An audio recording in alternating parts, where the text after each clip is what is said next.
Bienvenue à la prescription avec votre doctorant Frédéric, avec un C à la fin, pas de K et pas de QE, avec un C, Lambert. Et oui, bienvenue à ce podcast. Et surtout, avant, je devrais commencer avec bonne année. Oui, on vient de tomber dans cette année de 2023, plein d'espoir, plein de positivité, hein, comme les grands médias semblent nous le souhaiter. Pas de crise économique, pas de crise émotionnelle, juste du bon. Bonjour Olivier.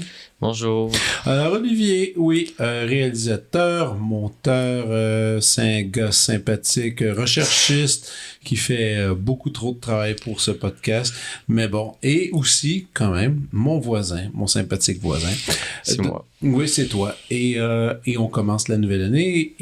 Est-ce que c'est très populaire dans ton cercle d'amis, mais devrais-je dire plutôt dans ta génération, on a quand même pas mal d'années entre toi et moi, dans lesquelles vous espérez vous améliorer, changer un peu, des espèces de trucs pour une nouvelle année, non? Bah, je dirais pas qu'il y a comme un culte de ça, mais... Est-ce que toi, personnellement, tu as un projet, tu te dis, OK, là, on part à nouveau, j'ai quelque chose que j'ai envie d'améliorer ou de faire? Ben moi, personnellement, j'aimerais recommencer à lire. Déjà que je lisais pas beaucoup avant, ben là, je veux recommencer à lire plus, donc... Recommencer quand tu veux dire juste comme entreprendre plus de projets, de lecture, puis... Ouais, de lecture en général. Habituellement, c'est une bonne idée. Un livre, c'est mieux que... des articles, c'est mieux que bien d'autres choses.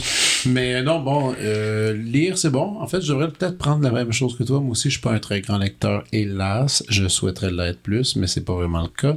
Mm-hmm. Dans mes concepts, on souhaite toujours d'améliorer quelque chose. Moi, je commence aujourd'hui, en ce magnifique 2 janvier, un magnifique sevrage d'alcool, de chips et de liqueur douce. Oui, c'est 3 choses, donc j'aime beaucoup.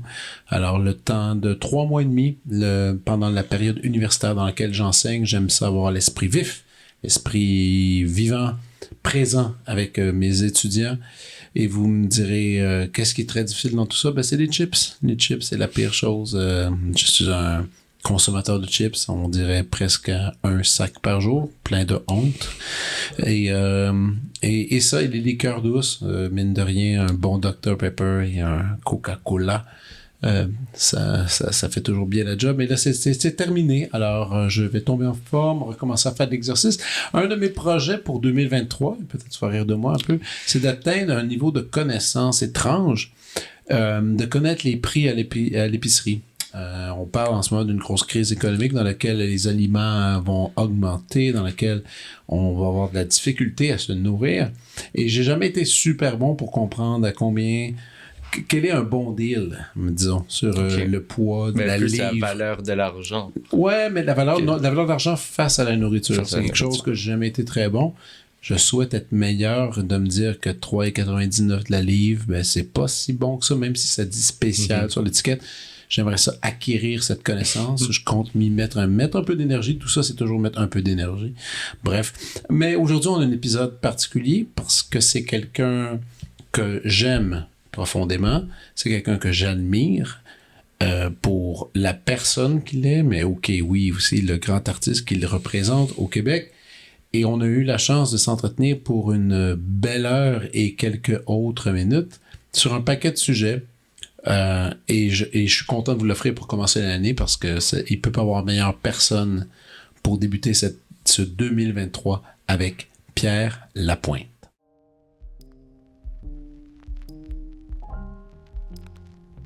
En presque 20 ans de carrière, Pierre Lapointe est un des plus productifs auteurs, compositeurs, interprètes de la francophonie et a lancé une dizaine d'albums, créé au moins autant de spectacles inédits et collaboré avec des artistes aussi bien issus de l'art contemporain, de la musique classique que de la musique populaire. Parmi ces albums, plusieurs sont certifiés or ou platine, d'autres ont remporté des prix aussi bien au Québec qu'en France et c'est avec presque 1 million d'albums vendus à travers le monde. Son dernier album, L'Heure Mauve, est une œuvre musicale qui accompagne l'installation immersive de Nicolas Party, exposée au Musée des Beaux-Arts de Montréal.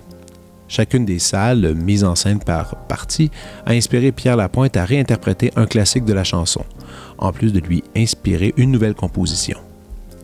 Les interprétations des classiques ont été choisies dans l'optique de rendre hommage à certains des plus grands maîtres de la chanson de la musique classique. Aznavour, Léo Ferré, Éric Satie, Félix Leclerc et Gilles Vigneault, pour n'en nommer que quelques-uns. De la même manière que son acolyte artistique visuel, Lapointe a créé cet album avec la volonté de mettre en valeur une certaine vision du classicisme, tout en restant définitivement contemporain. Tout comme le fait Nicolas Party, dans son exposition, Pierre tente de traduire une certaine mélancolie somptueuse et envoûtante. L'album est composé de 2 pièces instrumentales et 12 chansons, dont une en allemand. Voici ma conversation avec Pierre Lapointe.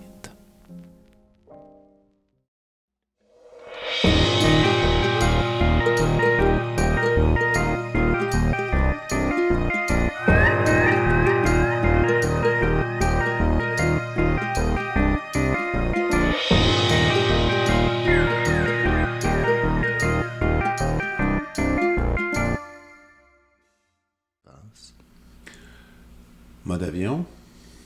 Non, c'est parce qu'il y a l'air de me dire qu'il fallait que... En tout cas, bref. Ah, wow. C'est bon, hein? Première fois que je m'entends de même site. Ah ouais? Quand tu fais de la radio, tu prends pas ça d'habitude? Oui, mais pas, je suis pas à la maison. Quand je fais de la radio, faut pas que j'accroche ça. Ah, c'est pas grave. OK. Non, hey, bonne année, Pierre! On a-tu commencé? Uh-huh. Bonne année, frère! Aujourd'hui, on est le 2 janvier. On est passé, c'est ça. Là. On est passé le jour de l'an. On est le lendemain. Une grosse fête hier. Je sais pas si on va avoir eu un beau premier de l'an. On sait pas encore. C'est ça qui est le fun qu'on fait des émissions en avance. Non, mais je te casse la magie. Hein? C'est correct. En même temps, t'es mon cadeau que j'offre aux auditeurs. Mais t'es mon cadeau. Ton cadeau. Moi aussi, je me fais un cadeau en faisant ça avec toi, Fred. L'année, on est en 2023. C'est parti. Est-ce que t'es du type à te faire des résolutions ou pas? Pas en tout. Jamais? Non. Ça, je suis surpris par contre. Non, jamais. À une époque, j'ai déjà fait ça. Mais je pense que c'était des époques de ma vie où j'étais très, très insécurisé par tout ce qui s'en venait. Et puis, j'essayais d'aller mieux. Donc, je me faisais des buts. Mais là, je te dirais que je vais bien depuis plusieurs années. Mais moi, je suis zéro superstitieux, zéro... Ah non? Zéro, non. Superstitieux dans la vie, j'ai jamais, même pas, mettons, la journée d'un show, quand tu marches, OK, là, faut que tu touches des objets Non. Rien. J'ai un petit rituel avant de faire un show. C'est quoi? Mais tu sais, si ça arrive pas, je capote pas, là. Ben, je prends une douche. Ah! Je fais une sieste. Je prends une douche. Je me crème. Je me mets de la crème sur le corps. Je m'hydrate. Puis je vais sur scène. Il n'y a rien d'autre à dire. Non, pas avant un spectacle, je reste chaste et concentré. Okay. Et puis après ça, je m'en vais sur scène en essayant d'être le plus... c'est ça. Mais j'aime l'idée d'arriver sur scène les cheveux mouillés. Un peu genre, je sors de la douche. Ouais. Je faisais ça pendant la tournée solo piano puis la tournée pour déjouer l'ennui. Puis j'aimais assez ça parce que j'étais vraiment... En pseudo-sueur, là? Non, en propre, je me suis mis beau. Oui, en propre, je me suis mis beau. Parce qu'il y avait aussi, pour ces 2 tournées-là, je m'habillais vraiment en habit chic, ajusté. Donc, j'avais des beaux souliers. Fait que quand j'arrivais sur scène, pour moi, le décor, c'était des paillettes noires. Puis il y avait un son assez sophistiqué, je dirais, avec les musiciens pour déjouer l'ennui. Donc, il y avait quelque chose qui me plaisait beaucoup dans cette idée-là d'arriver propre pour mon public. C'est ça. Ben, c'est vrai. J'adore ça. Ben, ça me mettait dedans, puis je pense que ça va rester. Mais c'est pas une superstition, parce qu'il y a des salles où j'allais où je vais te dire, ben, franchement, j'avais pas le goût de prendre une douche dans la douche. Mais la douche est après la sieste. Pour se réveiller. La sieste, oui. Puis la sieste, souvent, je tombe dans moi, je dors n'importe où, n'importe quand, depuis tout le temps. Ouais. Je peux dormir, tu sais, je me rappelle de des répétitions, des grosses journées de montage de spectacle, là, où on était en train de monter une grosse tournée, puis c'était stressant, j'étais fatigué. Puis les loges, souvent, c'était pas cool, fait que je me couchais avec mon manteau d'hiver entre 2 rangées de chaises sur le sol, puis je pouvais dormir, mais tu sais, 15-20 minutes profondément, mais rêver, là. Mais je pense que ça, c'est ton truc de stress, parce que moi, je suis un peu... En fait, c'est pas mal similaire. Quand je suis stressé, je m'endors. Ouais. Alors, c'est comme si le corps dit « Hey, stop, va te coucher. » C'est ça. Puis ça va passer. Je l'ai vécu souvent, ça. Puis mais en fait, ça marche parce que je me réveille un peu barbouillé, comme disent les Français. Ouais. Puis ça va. Puis après ça, je peux affronter le reste de la journée en étant très calme et doux. Et puis ça m'aide. Mais ça peut être 2 fois des siestes de 15-20 minutes dans une journée. Là. Mais là, tu dis que tu prends des douches dans les théâtres? Parce qu'il y a des douches dans les théâtres. Ah non, mais comme je te dis, il y a des fois où ça me tente pas parce qu'il y a des salles où... Parce que les gens s'imaginent que je suis très glamour puis que je fais juste des grandes salles chic, mais il y a des fois, tu arrives dans des places, tu fais comme... prendrai pas de douche à soir. T'as-tu une espèce de liste obligatoire dans les salles? Tu sais, des fois, il y a des artistes qui font ça. Ben, il faut que j'aie mon bol de Skittles. Juste les rouges. Juste les rouges, on se souviendra. Non, pas tout. Mais non, j'ai pas ça, moi. Je sais pas. J'ai pas ça. Par contre, je demande du vin sur ma liste, mais c'est pour les musiciens. Souvent, c'est eux autres qui partent avec. Une fois de temps en temps, quand tu restes là, je vais l'amener parce que je bois pas d'alcool. Donc, je demande du vin et de la bière pour mes musiciens. Puis sinon, c'est tout. J'ai pas de... Non, il y a quelque chose de... On dirait que je tente depuis mes débuts de désacraliser le métier de chanteur. Puis ça, je trouve ça important d'amener ça au même... Tu sais, le mécanicien ou le professeur d'école n'a pas ses rituels avant de commencer son chiffre. Puis j'aime ça me voir comme un artisan, comme quelqu'un qui travaille un médium, puis aller voir les gens. Oui, il y a une forme de cérémonie, comme je disais, je parlais de ma douche tout à l'heure, mais puis il y a les gens qui, eux, se mettent beau aussi pour venir voir un concert. Pour certaines personnes, c'est un gros investissement d'aller voir un spectacle. Il y en a qui ont fait garder les enfants, il y en a qui sont pas sortis depuis 6 mois. Il y a des gens qui viennent voir un show, puis des fois, c'est le mien. Donc, je trouve ça important. Puis c'est pour ça que je me mets beau, puis je fais attention, puis j'arrive préparé, puis j'arrive dans des bonnes conditions psychologiques et physiques, toujours. Maintenant, j'essaie de désacraliser ça parce que c'est un métier où c'est facile de penser qu'on fait quelque chose d'extraordinaire. Puis c'est un métier. C'est pas... Puis tu peux changer des vies, oui, à petite dose peut-être durant une courte période, quelqu'un qui va pas bien, qui va écouter une chanson, ça va être une réponse, mais bon, j'ai pas cette prétention-là, puis changer des vies, moi je vois pas, j'irai jamais jusqu'à dire ça. Je pense qu'on est comme des massothérapeutes un peu. C'est ça. On fait un petit... Tu sais, après un massage, tu sors du massage, t'es comme, ça fait du bien. J'aime l'image, puis plus on fait passer un bon moment, plus on arrive avec une proposition surprenante, plus on fait sortir les gens de leur quotidien, mieux c'est. Mais tu sais, il y a une chanson à un moment qui était sortie, On peut changer le monde avec une chanson, que Stéphane Laporte avait si bien écrite, cette chanson pour la gang de Star Academy. Je suis pas d'accord. Maintenant, on peut changer à... Plusieurs chansons d'une même période peuvent changer des mentalités, peuvent changer les choses. Oui, il y a des chansons qui ont aidé des révolutions. On pense en ce moment à ce qui se passe en Iran. Il y a des choses qui peuvent se passer à travers une chanson. Maintenant, je n'ai pas l'impression que ça m'est arrivé et je doute du fait que ça m'arrive un jour. Cela dit, il y a sûrement des fans qui sont déjà venus te voir et qui te disent hey, ça m'a transformé, ça m'a changé. Oui, ben, il y a des gens qui viennent voir mes shows, surtout pendant la séance du cœur. C'était très, très troublant. Très, très troublant. Je trouvais ça le fun, en fait. Il y a des gens qui venaient me voir qui étaient en larmes à la fin du spectacle puis ils me disaient, même pendant solo au piano, beaucoup en France d'ailleurs, qui me disait j'ai jamais pleuré comme ça durant un spectacle. On dirait que ça a été comme ma catharsis. Là. Il s'est passé quelque chose. Là, puis on dirait que tu m'as donné le droit de pas bien aller. Puis ça m'a fait du bien. Ah, c'est une belle phrase. Puis moi, je dis toujours, j'écris des petits aveux de défaite. Là. J'écris des petits moments où on se dit hey, je suis pas aussi beau, je suis pas aussi fort, je suis pas aussi brillant que je voudrais, puis c'est pas grave. Puis je pense que l'humain commence à être beau le jour où il se dit ça, justement.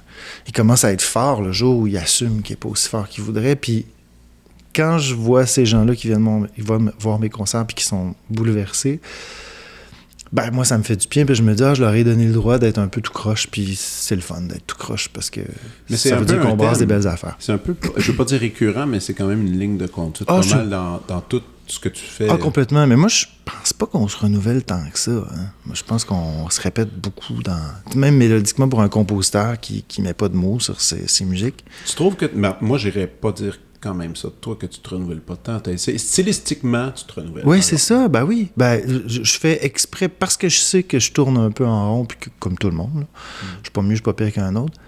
J'ai décidé de changer toujours la forme, pour arriver toujours à quelque chose de nouveau en apparence, ou même pas juste en apparence, parce qu'il y a des changements profonds.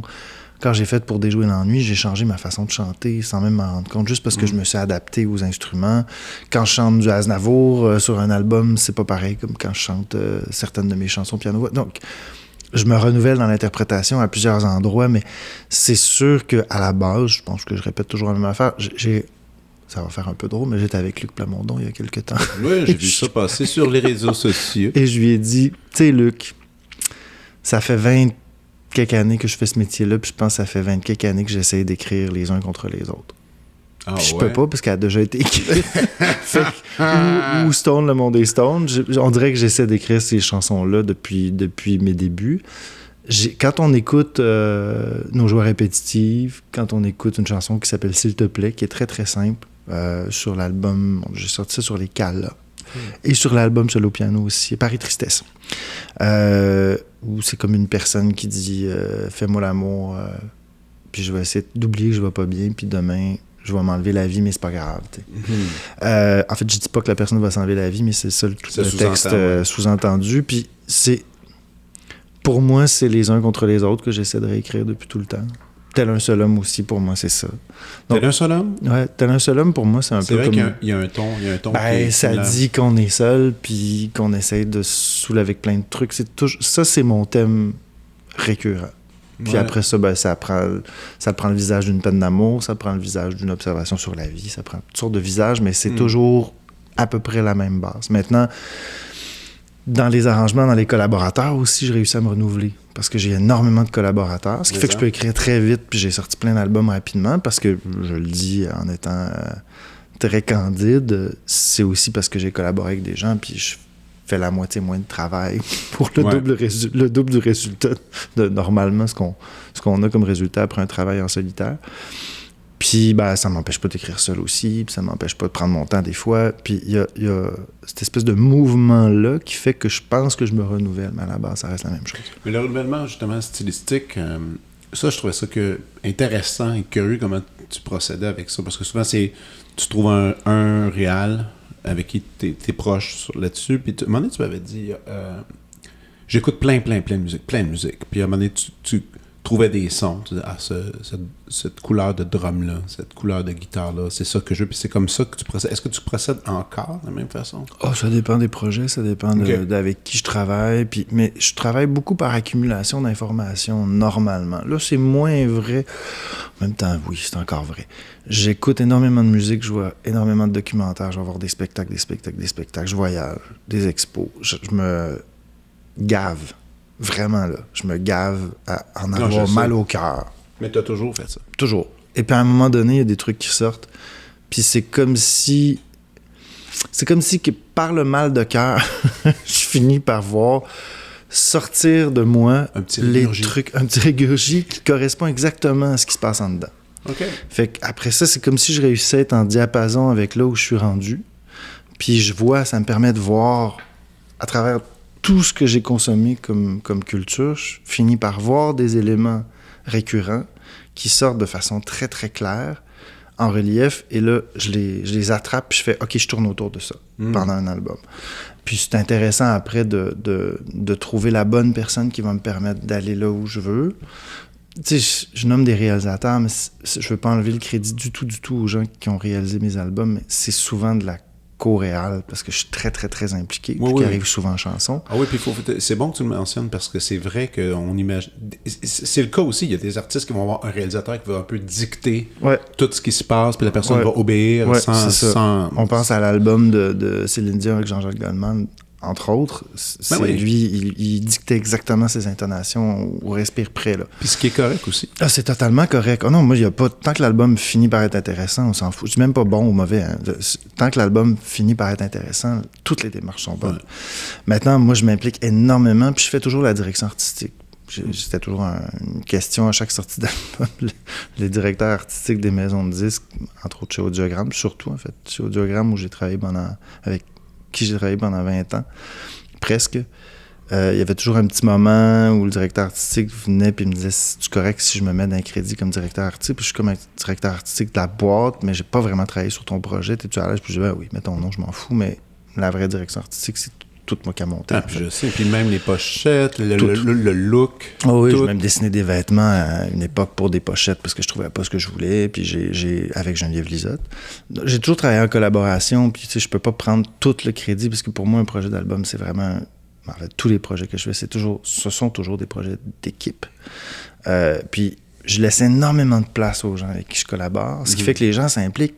C'est motivant pour quelqu'un qui arrive dans un projet où le chef du projet ou la tête, je dirais la plus en vue du projet dit « Qu'est-ce que tu sens? Qu'est-ce que tu as envie de faire? Je te fais confiance. Je t'ai choisi toi parce qu'à la base, je pense que tu es la bonne personne. Vas-y, je te fais confiance. » Fait que les gens s'investissent beaucoup quand ils tombent dans cette dynamique-là.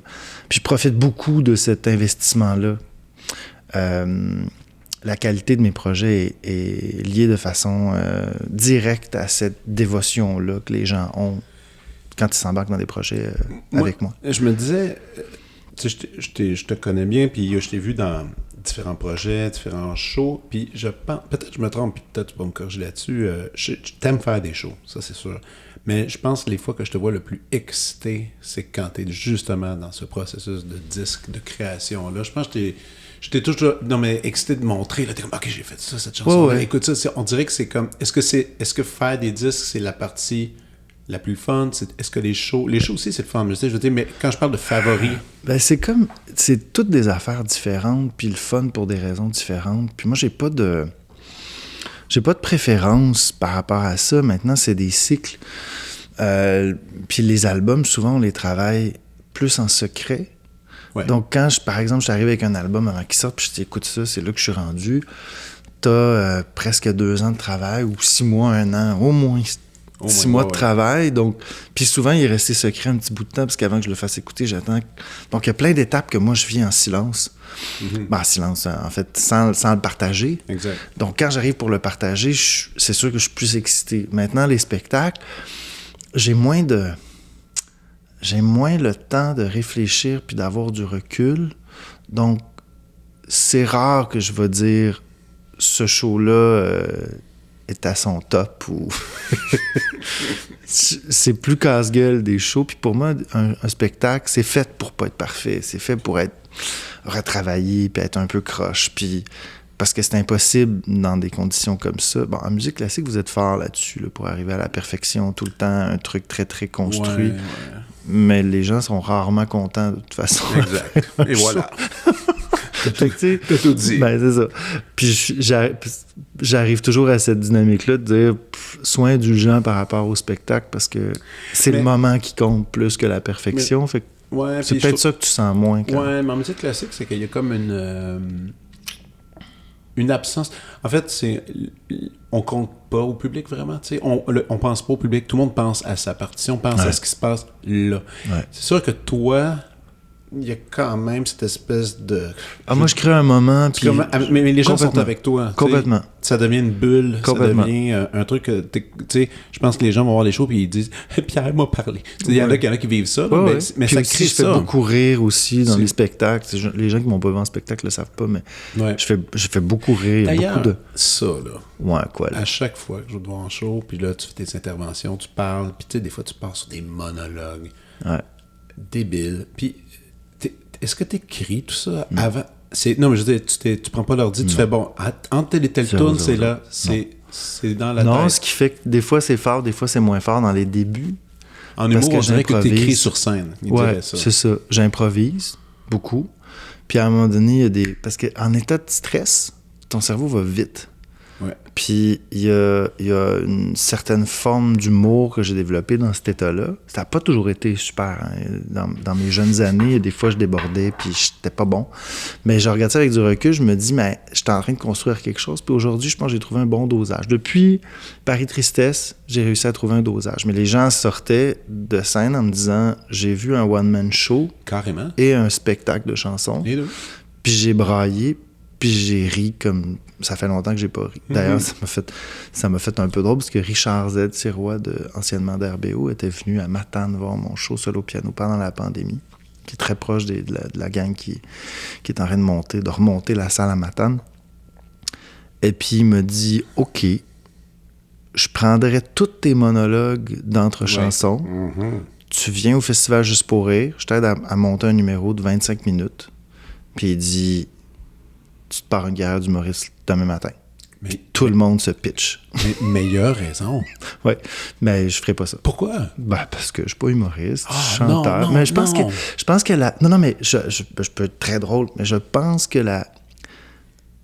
il y a un équilibre qui se crée entre mes chansons puis ce que je dis qui finit par faire quelque chose de plus solide encore et moins prétentieux que si je disais je commence à faire de l'humour.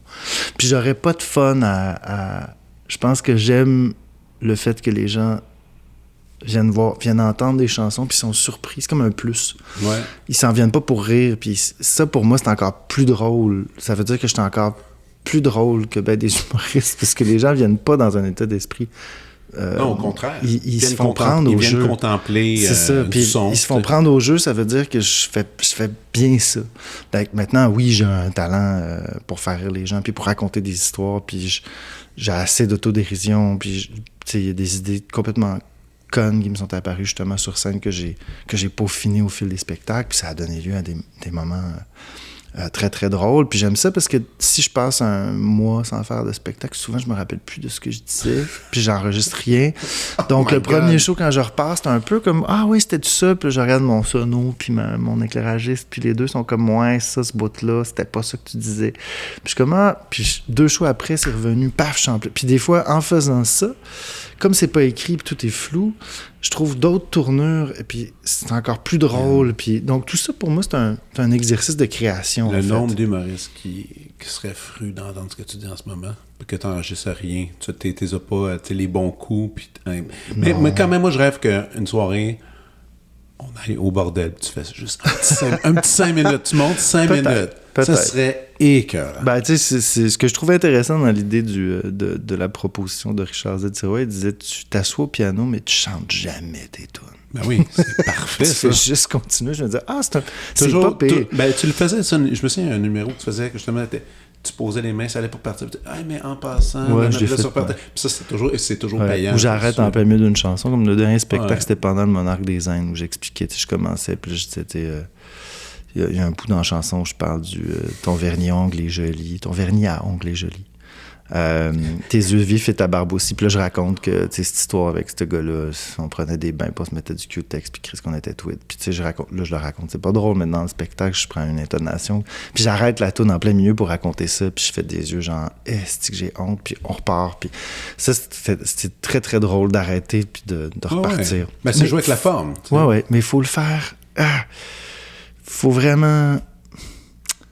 Pour moi, c'est 30% du show, pas plus. Oui, parce que sinon, ça déborde, puis il faut pas que je m'étale trop. Puis, tu sais, tout ça, c'est des trucs que j'ai fini par sentir physiquement.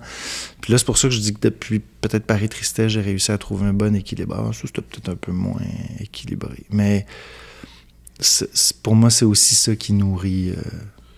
Le fait que je suis drôle, c'est que mes chansons sont profondément tristes. Puis aussi, je m'ouvre énormément. Hein. Je suis pas dans la... Tu sais, des artistes ont dit « Ah, elle est tellement sincère » ou « Il est tellement sincère ». Puis souvent, c'est comme une fausse sincérité. Moi, je trouve que ça paraît... Moi, je dis rien sur ma vie privée. Je reste extrêmement froid et cérébral sur à peu près tout.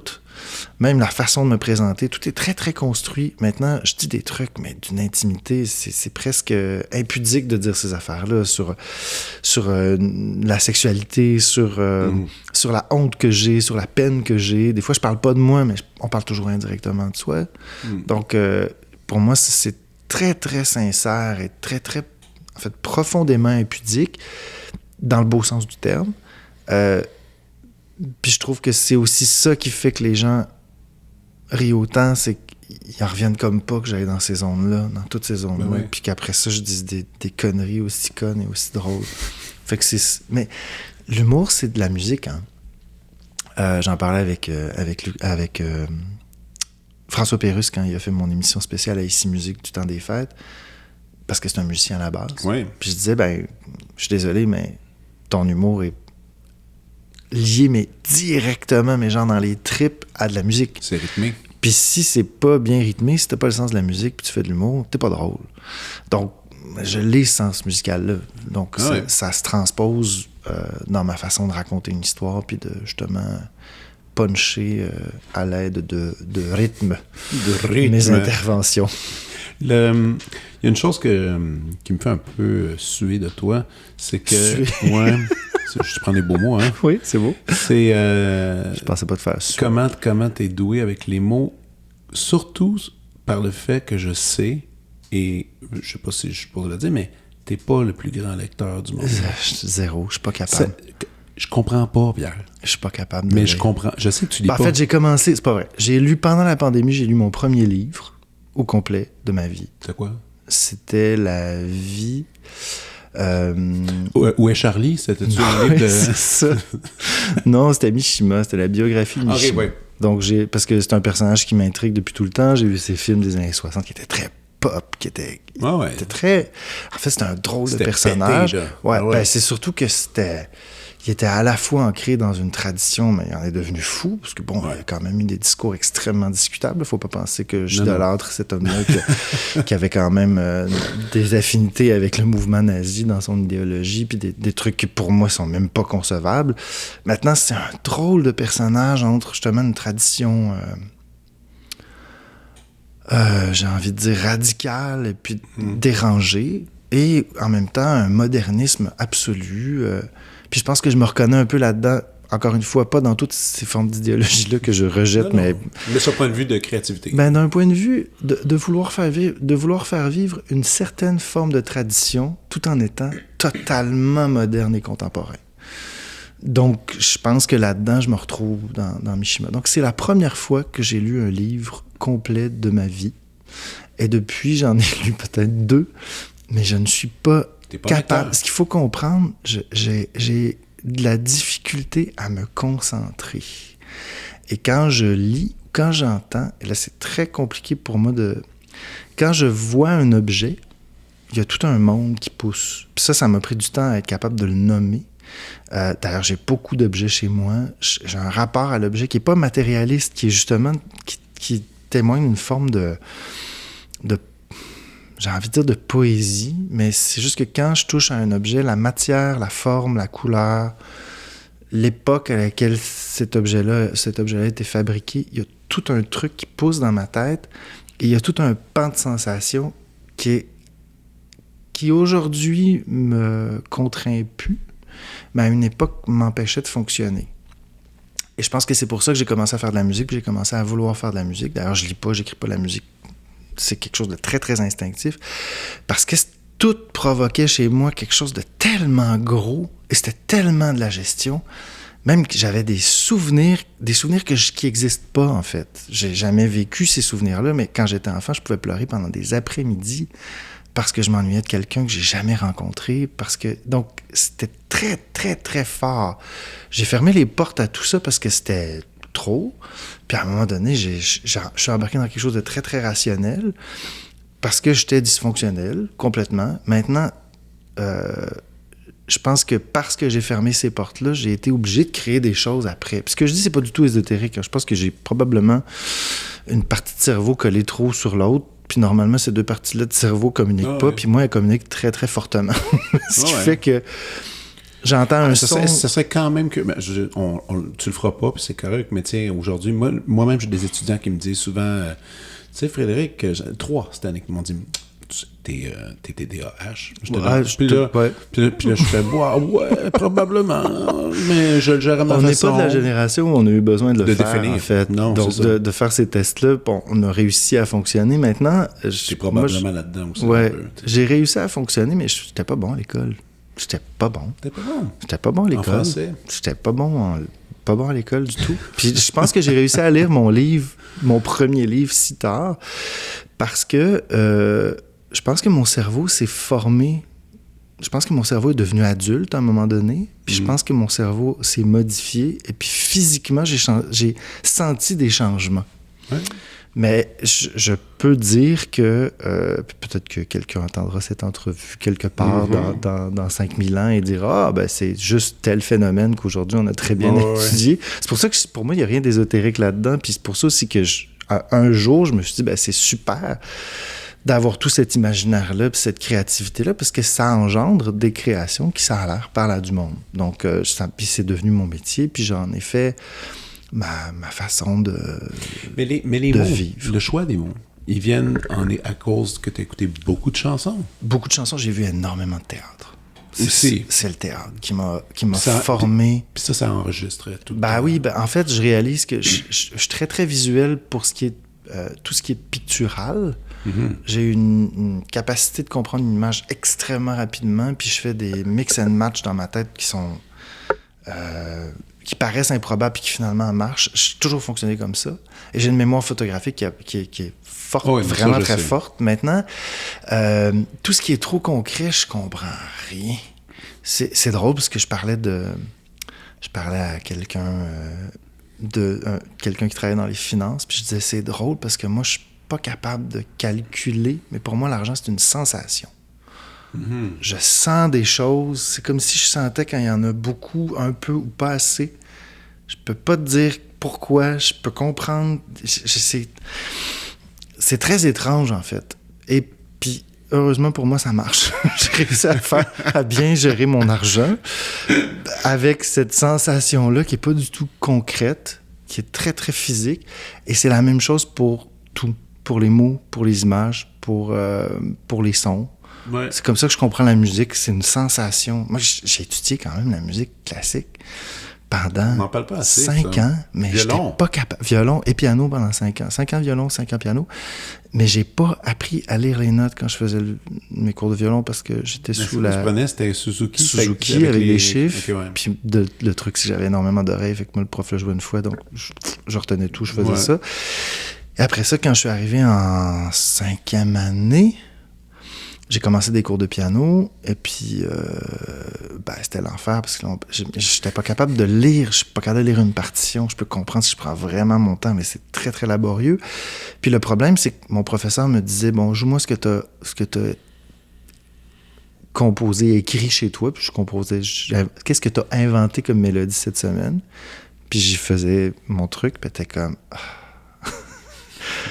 Puis après ça, elle me disait, t'as-tu pratiqué un peu ce que je t'ai demandé de pratiquer? Je disais, pas trop. Puis elle disait, OK. Fait qu'elle me trouvait des pièces, elle m'a fait jouer du Eric Satie, des trucs qui ressemblaient à ce que je composais, en se disant, bon, il va peut-être avancer comme faut. Puis je me rappelle d'une année, justement, où j'avais présenté Eric Satie, puis les professeurs, c'était des professeurs du conservatoire qui jugeaient mes cours, mon examen. Et puis j'ai joué Eric Satie, et ils se sont arrêtés de parler, puis mon professeur était là. Puis ils m'ont donné genre 98%. Ils m'ont mis une feuille de lecture à vue après d'en face. J'étais pas capable de la lire. Puis ils ont regardé mon professeur. Puis ils ont dit, mais comment vous faites pour travailler avec lui? Puis elle a levé les yeux au ciel. Elle a dit, il fait une pièce par année. Mais elle est parfaite. Puis, comme de fait, quand elle me faisait jouer du Gershwin, je prenais 1 an pour la monter. J'arrivais à l'examen, ça avait pas de bon sens. Ça allait bien. Mais le truc, c'est que j'avais compris... Moi, je comprenais tout de suite l'énergie de Satie puis de Gershwin. Tout allait bien, là. Les professeurs disaient, un petit cul de 13-14 ans qui joue comme ça, on n'a jamais vu ça. Mais c'était tout... Je correspondais pas à... J'ai jamais fonctionné dans un contexte scolaire, ça marchait pas. Il y a personne qui a fait le pont entre ce que je sentais en disant, là, ce que tu sens, là, c'est ça. Puis ce que tu... Fait que personne n'a fait le pont. Puis quand j'ai arrêté les cours de piano, ma professeure m'avait... Puis je m'en allais en théâtre. Puis là, j'étais tanné, j'étais rendu au secondaire 5, puis justement, je trouvais que ça tournait en rond. Et puis ma professeure m'avait dit, ça faisait peut-être 15 ans qu'elle enseignait à l'époque, puis elle m'avait dit, je n'ai jamais eu un étudiant aussi musical que toi. Puis elle dit, des fois, j'ai le goût de tête en paix dans le mur. Parce que si tu avais travaillé, Pierre, tu serais un grand concertiste. J'ai jamais vu ça. Mais elle dit, tu travailles pas. C'est pas que je travaillais pas, c'est que j'avais pas les capacités, en fait. C'était pas moi. Puis quand je suis arrivé et que j'ai commencé ma carrière, elle me l'avait dit à ce moment-là, quand j'ai arrêté, elle m'a dit, la musique va revenir te chercher par le collet, Pierre. Elle dit, je te garantis, j'ai jamais vu ça. Puis moi, j'étais comme, je m'en allais en théâtre, je disais, hey, la merde, moi, c'est pas la musique, ma vie, je voulais être acteur, je voulais être connu. J'étais dans une autre affaire complètement. Puis comme de fait, première année à Saint-Hyacinthe, j'ai décidé d'écrire ma première chanson. Et les directeurs, le directeur et les autres professeurs m'ont entendu chanter Rencontre au sommet. Ils m'ont mis à la porte en me disant, tu peux être acteur. Tu seras probablement un bon acteur, mais on comprend pas ce qui se passe quand tu chantes. Tellement c'est construit, c'est fou, on catch pas, fait que va-t'en chanter. Et ma professeure de piano du secondaire, là, dans mes cours privés que mes parents m'offraient, quand elle est venue voir mon concert, elle m'a juste dit, je savais. C'est juste que elle pouvait pas voir le chemin que ça allait prendre parce que je correspondais. Le chemin que je me suis fait, c'est vraiment un chemin qui ressemble à rien, en fait. Puis je suis arrivé avec des trucs, tu sais, mon travail est très rigoureux, là. J'ai une façon d'écrire puis dans les collaborateurs, puis dans ma façon d'aller chercher les influences. Puis c'est très rigoureux. On pourrait s'imaginer, tu sais, même quand j'ai commencé, les journalistes pensaient que mes parents étaient des grands universitaires, puis que j'avais été élevé dans un milieu X, puis je faisais, non, pas pantoute. Puis c'est pas... Dans Ouest. C'est pas... Puis tu sais, que je venais d'un milieu très... Puis que j'avais voyagé, puis pas du tout, tu sais, je venais d'un milieu très modeste, puis... justement, je me suis fait un chemin qui me ressemblait avec une certaine forme de rigueur qui pourrait s'apparenter à des gens, justement, qui ont une culture et puis des connaissances, justement, littéraires, musicales. Mais je l'ai pas. Ouais. Je l'ai construit d'instinct. Maintenant, je me la suis faite en allant voir énormément de spectacles, en allant voir énormément de théâtre, en écoutant énormément de musique. Tu vas voir plein d'affaires. Je vais voir toutes.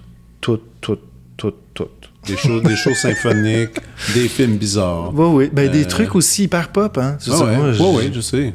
J'ai trippé à aller voir Marie-Mé au Centre Bell, puis j'ai trippé à aller voir Stromae, puis je suis allé voir The Cure, puis je vais voir, je sais pas... T'as vu The Cure? Quand t'as vu The Cure? Dans les années, je sais pas, 2005, 2006. Ouais. Ça devait être le fun, Une de leurs tournées d'adieu. Oui, c'était le fun. Bon, Robert Smith, comme disent les Français, avait l'air d'une espèce de vieille poupée vaudou qui avait passé l'hiver sur la neige. Il est parfait. Il est parfait. Mais c'était extraordinaire comme show. Puis c'est ça. Mais je vais tout voir. Hein. Puis en théâtre, en danse, en musique, il y a des périodes. Là, c'est... Ben, en même temps, je dis ça. Là, avant les fêtes, je suis allé à Paris, puis j'ai vu en 7 jours, j'ai vu 5 spectacles. Puis si j'avais pu, j'en aurais vu 3 autres. Puis t'as vu... Attends, c'est quoi j'ai vu? Ah oui, t'as vu Isabelle Huppert au théâtre? J'ai vu Isabelle Huppert dans la Ménagerie de Verre. Isabelle Huppert, je pense qu'elle a, comme n'importe qui, après un certain nombre d'années, a beaucoup de tics, en fait. Ah ouais, OK. Et je m'en allais voir Isabelle Huppert. J'étais heureux. C'était la première fois que je la voyais sur scène. Mm-hmm. Je l'ai vue souvent au cinéma. Qu'est-ce que c'est, des tics? Des tics elle fait des espèces, ceux qui connaissent bien son travail, elle fait comme des blablabla. Elle fait ça. J'exagère même pas là, quand je le fais. Là. Puis elle jouait là, comme ça, elle a fait un peu la folle. Puis c'était... Je me disais, quelqu'un qui sort d'une école de théâtre puis qui fait ça, ses auditions au Katsu, mettons, jouer comme ça, puis il n'y a personne qui l'engage, puis il est banni du métier. Maintenant, l'avantage que ça a, c'est qu'aussitôt qu'elle ouvrait la bouche pour dire quelque chose, on était happé parce qu'elle disait... Fabrice Lucchini, il se pointe, il préfère n'importe quoi, que tout le monde est accroché. C'est aussi ça, le métier, le charisme, c'est qu'à un moment donné, ça devient comme un travail hors norme. Maintenant, celle qui jouait la jeune, ceux qui connaissent la pièce de Tennessee Williams, la ménagerie de verre, bon, il y a une jeune fille qui entretient une petite ménagerie de verre qui est handicapée, qui a un handicap à la hanche ou à la jambe, je sais pas trop. Celle qui joue ce personnage-là, ça a été la révélation, mais je veux dire, elle m'a donné les larmes. J'ai rarement pleuré au théâtre dans ma vie, là, voire jamais. Là. Et elle m'a complètement jeté à terre. Puis c'était un spectacle, la mise en scène était étrange, j'ai pas tant aimé. Maintenant, sur 10, je donne 9. Parce que je suis allé avec une de mes amies, Geneviève Lizotte, scénographe. On a pris des billets de dernière minute. C'était à l'Odéon à Paris. Il y avait Isabelle Huppert qui, même si j'entretiens certains doutes autour de son jeu, c'est une femme extraordinaire. De la magie. Il y avait des super acteurs sur scène. La scéno, je l'ai trouvée affreusement dégueulasse, mais pourquoi pas? Donc, pour l'ensemble de l'expérience, je donne 9 sur 10. Mais c'est ça aussi, c'est que je suis extrêmement critique, mais extrêmement bon public aussi. Et j'en vois tellement de spectacles depuis que j'ai 12-13 ans. Je vois des spectacles à... Moi, j'étais en secondaire 1. Puis j'ai commencé à prendre le petit argent de poche que j'avais, puis j'allais voir les spectacles au Centre national des arts. Il y avait quand t'avais ta carte étudiante. T'étais proche, ben oui. Ben oui, j'étais à Gatineau, moi, donc j'allais voir des spectacles, des concerts, puis je pouvais payer 10$ avec ma carte étudiante pour des billets de dernière minute. J'ai vu toutes les prods étaient là. Tout le monde passe au CNA. Donc, j'ai tout vu les troupes de Vancouver qui faisaient de la danse. Je me rappelle d'un show de Brouhaha Dance Company. Je me rappelle d'avoir vu Barf, le groupe de métal Barf, avec... Mon Dieu, je sais plus c'était quoi, là. C'était une relecture de Gisèle. Dave Saint-Pierre jouait là-dedans. Je pense que j'avais 14 ans, lui, il en avait genre 19. Là. Puis, tu sais, j'ai vu des affaires complètement folles. Puis j'ai toujours fait ça depuis que j'ai comme 13-14 ans. Donc, j'en ai vu des shows. Non, c'est ça. Fait que j'ai envie d'aimer ça. Fait que même si je suis très critique, puis même si des fois j'ai pas aimé le show, je suis content d'être allé le voir. Ouais, c'est sûr. Je suis content d'avoir réfléchi, puis de m'être positionné aussi, d'avoir dit, ben moi ça, j'aime pas ça, je n'irai jamais là. Ou genre, j'aime pas ça, mais je pense que si on fait juste twister un peu comme ça peut être merveilleux. Puis je réutilise l'idée dans un autre médium, qui est la chanson, parce que souvent, c'est pas en chanson que je vois des trucs qui m'allument puis qui me stimulent vraiment. Puis là, je pars sur une autre chose. Tout est intéressant. Puis en même temps, t'es toi à aller voir ces shows-là, mais toi-même, là, on blaguait sur le fait que tu pourrais faire du stand-up. Cinéma... T'as eu des offres? Pour jouer au cinéma? Ouais. J'en ai eu peut-être deux. Ouais. Dans la carrière d'acteur. Moi, c'est la carrière d'acteur que je suis curieux. Parce que tu t'as voulu être acteur un instant. Ouais. Après, ça n'a pas vraiment eu lieu. C'est-tu quelque chose qui reste encore qui est sur la liste des choses à accomplir? Ben oui. Mais c'est toujours spécial parce que j'aimerais vraiment faire du cinéma. J'aimerais vraiment faire du théâtre. Mais pas dans n'importe quel contexte. On m'a offert de faire de la télé à un moment donné. Je me vois-tu jouer à côté de Guylaine Tremblay? Non. Je me vois-tu jouer au cinéma dans une comédie... 23 décembre? 23 décembre? Non. Maintenant, si un réalisateur veut vraiment travailler avec moi, puis travailler avec moi comme je travaille un album ou comme je travaille en faisant vraiment, en tissant quelque chose autour de ce que je dégage, puis qui prend pour acquis, qui veut pas un acteur, mais bien quelqu'un comme moi, oui. Même chose au théâtre. Faudrait que tu participes un peu à la scénarisation. Ou pas nécessairement. Non, moi, j'adorerais me laisser porter. Puis jouer vraiment à l'ailleurs. Maintenant, je ne suis pas acteur. J'ai pas la prétention. Maintenant, je peux jouer. La fois où j'ai fait, dans les dernières années, un truc qui se rapprochait le plus d'un jeu d'acteur, c'était quand j'ai fait Amour, délices et orgues, sur des textes d'Étienne Lepage, que j'ai fait à la Maison Symphonique. On avait présenté ça 4 soirs à la Maison Symphonique pendant les Franco. Mise en scène de Sophie Cadieux. Texte d'Étienne Lepage, chorégraphie de Fred Gravel. Il y avait... C'était cool, ça? Ouais, Jean-Willy Kunz, l'organiste de l'Orchestre symphonique qui était là. Nathalie Crasset, qui avait fait une amie designeuse française, grande star du design international, qui a fait la Céno. J'avais des textes à apprendre d'Étienne. C'était très, très complexe. Il y avait Éric Bernier aussi sur le show, puis il m'avait coaché. Là. Une chance qu'Éric avait été là, parce que je ne serais pas arrivé. J'ai travaillé comme un fou là, pendant 6 mois à apprendre des textes pour arriver à faire ça. Parce que... C'est dur à prendre des textes. Ouais, puis Étienne, il va répéter souvent le... En tout cas, ouais, je sais pas. Puis tu sais, c'était à la virgule près, je savais tout. Puis il y avait des chansons aussi là-dedans que je cassais pour la première fois dans la plupart des cas. Donc, c'était un show vraiment casse-gueule qui s'est très bien passé, qui était très étrange, qui a été à demi détesté, à demi adulé. Ah ouais, il y avait eu des... il y a des gens du public qui venaient m'écouter chanter, puis ils sont tombés sur un truc qui aurait dû être présenté au FTA. Donc, les gens faisaient comme, qu'est-ce que c'est ça, cette affaire-là? Puis les gens du milieu, moi, je me rappelle d'avoir rencontré des étudiantes qui étudiaient au Conservatoire de musique à Rimouski, si ma mémoire est bonne. Puis elle m'avait dit, genre... je suis sorti de là en me disant « OK, je peux tout faire. » Puis je m'étais dit « C'est parfait, c'est ça que je veux que les gens comprennent, c'est qu'on peut tout faire. » J'avais croisé une dame avec ma mère au Musée des Beaux-Arts. J'allais voir une expo au Musée des Beaux-Arts avec ma mère, puis là, il y a une dame d'un certain âge, qui avait à peu près l'âge de ma mère, fait que fin soixantaine, début 70 à l'époque. Là. Puis elle m'a dit « Oh, je crois que je ne suis pas de la bonne génération pour comprendre ce genre d'art. Je ne sais pas quoi en penser. » Je dis « Mais madame, vous savez peut-être pas, c'est que le genre de show que j'ai fait là, ça se fait depuis les années 50. Non, mais fait que j'ai dit, tu sais, ça a toujours existé, sauf que peut-être que vous avez pas eu à être confronté à ce genre de happening-là sur scène. Puis j'ai dit, ce que je pense comprendre, c'est que vous avez peut-être pas aimé ça. Puis c'est correct. Puis elle m'a dit, je crois que c'est ça. Puis elle m'a dit, on dirait que vous me libérez. Mais j'ai dit, vous savez, mais il y a plein de choses que je vais voir que j'aime pas, puis c'est pas grave. Puis elle m'a dit, vous avez raison. Puis je me disais, c'est quand même pas pire de faire ça, de provoquer ça chez les gens. Maintenant, je trouve les gens trop polis.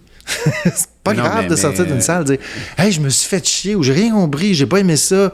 C'est pas grave, tu sais. Ça fait partie de l'expérience d'aller voir la proposition que quelqu'un te fait. Ouais. Maintenant, moi, j'ai un rapport au show. J'en vois depuis que je suis ado, je sais pas combien par mois. Fait que c'est sûr que je fais comme un de plus, OK, c'était pas pire. Mais quelqu'un qui en voit pas beaucoup, c'est sûr que ça peut être confrontant d'aller. Mais aussi, là, tu parles du public québécois parce que le public français, lui, j'aime quand même pas mal moins. Ouais, maintenant, en France, j'aurais pas pu présenter un spectacle comme ça dans un festival comme les Franco pendant 4 soirs, puis ça aurait pas été complet. Tu sais, je pense que le côté, justement, le fait que les gens soient pas familiers avec l'idée d'être critiques ou de je dis ça, je généralise, puis qu'il y a plein de monde qui sont très critiques, là, ou qui sont pas familiers avec l'idée de pas aimer, puis que ce soit pas grave, puis de le dire, puis de... Parce que c'est pas très culturel, c'est pas très dans la culture québécoise, ça, là. Non. Le fait d'être dans une société, justement, comme ça, me permet de présenter des trucs vraiment étranges, puis les gens se déplaçaient, puis les gens venaient, puis les journalistes étaient interloqués par ça, mais trouvaient ça correct aussi. Tu sais, un artiste comme moi, qui est coach à The Voice en France, il fait pas ça, là. Un artiste comme moi, il fait pas ça. Il s'en va pas se mettre à la voix, là, comme coach avec... Non. Il fait pas ça. Maintenant, moi, je peux le faire au Québec en étant autant... Tu sais, l'année où une de mes participantes a remporté la voix, Stéphanie Saint-Jean, pour ne pas la nommer, j'étais porte-parole au même moment du nouveau pavillon du Musée des Beaux-Arts de Québec, le pavillon Pierre-Lassonde, qui est consacré à 90% à l'art contemporain, puis au vernissage, à l'ouverture de la salle, de la salle, je fais un lapsus, à l'ouverture des salles du musée, du nouveau pavillon du Musée du Québec. Je connaissais 80% des artistes qui étaient là pour venir voir leurs œuvres exposées, puis c'était des amis galeristes, Fait que d'être autant dans la culture pop, puis autant dans la culture d'avant-garde, c'est assez rare. C'est fun. Au Québec, ça existe pas, puis en France, je pense pas que ça se pourrait. Mais en France, c'est vraiment catégorisé. Hein. Tu peux pas aller trop te promener dans toute c'est un peu mal vu, là. Puis si t'écris pour un tel, puis t'as tel genre de vibe, les gens trouvent ça bizarre. Ouais. C'est très étrange, c'est très hiérarchique aussi en France, tandis qu'ici, c'est pas... il y a beaucoup plus, c'est très fluide. Puis ça, ça me nourrit beaucoup. Puis c'est pour ça que même si je voyage beaucoup, je vais toujours revenir ici, puis c'est toujours Montréal, ma ville. Parce que je peux jouir d'une liberté que je pense pas que je pourrais avoir ailleurs. Et j'ai réussi à me bâtir au jour le jour, projet par projet, une réputation ici qui est... qui fait que les gens me font confiance. C'est ça. C'est très... Puis les gens savent que je travaille énormément aussi. Les gens m'ont vu sur des projets, puis j'ai jamais botché quelque chose. Puis t'as un public game aussi. Game de te suivre dans tes trucs. Bon, ça, c'est cool. Il y a une affaire que je te dois quand même, parce que... Je sais pas si ma blonde serait heureuse d'entendre ça, mais même je pense qu'elle est un peu tannée. Tu m'as vraiment initié justement beaucoup à l'art visuel. Oui. C'est devenu c'est rendu ma nouvelle obsession aussi. Maintenant, je regarde toujours des affaires, on s'envoie des photos, là, je triple là-dessus. Puis là, ma blonde est couchée dans le lit, puis j'ai le laptop, c'est sur les genoux. Puis là, je regarde. Arrêtez. Puis elle dit, regarde, Fred, on peut peut-être en revenir. Je suis comme, non, mais ça, c'est beau. Puis cet amour, justement, comme tu parlais tantôt, l'amour de l'objet, tu sais. Mm-hmm. Toi, est-ce que tu décides, est-ce que un jour, on va la voir, l'exposition de Pierre? De mon travail à moi? Ou de ma collection? Du travail visuel? Je pense il me semble que tu devrais être penser là. Pas. Non. Je sais pas. Je parlais avec François... je recommence.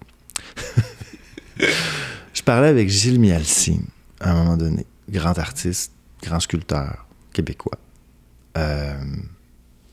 qui a enseigné à Concordia pendant des années. Puis il m'a dit, mais qu'est-ce que t'attends? Je dis, il est rendu trop tard, puis il a dit, il a raison. Betty Goodwin a commencé, elle avait 40 quelques années. Puis il dit, c'est une des artistes qui a le plus marqué sa génération. Il dit, ça... Si je le faisais, j'arrêterais complètement la chanson, puis je me consacrerais à ça pendant un petit bout de temps. Une bonne année, 2 années. Je ferais que ça ou ça deviendrait la majorité de mon temps. Je ressens pas le besoin, là. C'est encore, je pense encore trop en chanson. Je te vois faire ça. Mais c'est que je sais pas, j'ai souvent des images très, très claires, puis j'ai une envie de les sortir. Je dessine plus tant, mais j'ai dessiné beaucoup, beaucoup, beaucoup toute ma vie. Plus jeune, j'étais un dessin par jour, une mélodie par jour. Là, quand j'étais ado, je m'obligeais, hein, j'étais comme un militaire. Okay. C'était obligatoire. Je me dis, tu veux devenir créatif, tu veux faire de la création, faut que tu crées.